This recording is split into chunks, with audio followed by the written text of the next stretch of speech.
আপনি একটি ভালো জীবন যাপন করেছেন, এখন আপনি মৃত্যুশয্যায়। আজ হোক বা কাল হোক আমরা একদিন এই মৃত্যুশয্যায় শায়িত হব। এটা গাড়িতে ঘটুক, প্লেনে ঘটুক বা আমাদের বিছানায় ঘটুক, যেখানে ঘটুক না কেন এটা অবশ্যই ঘটবে। যখন আমরা বৃদ্ধ হয়ে পড়ব অথবা হাসপাতালে বিছানায় আপনি শুয়ে আছেন, চারপাশে আপনার পরিবারের সদস্যরা কান্নাকাটি করছে, আপনি কথা বলতে পারছেন না, কারণ বালাগাত তারাকি, রূহ ইতিমধ্যে আপনার গলায় পৌঁছে গেছে। আপনি আমি এই ক্ষণস্থায়ী বাসস্থান ছেড়ে চিরদিনের বিদায়ের পথে।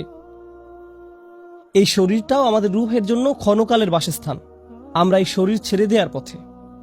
আপনার মা পাশে দাঁড়িয়ে আছে, আপনার ভাই, আপনার বোনেরা এবং আপনার পরিবারের অন্যান্য সদস্যরা দাঁড়িয়ে আছে, তারা সবাই কাঁদছে। ঠিক সে সময় আপনার চোখ খুলে গেল, আপনি এমন কিছু দেখতে পাচ্ছেন যা অন্য কেউ দেখতে পাচ্ছে না।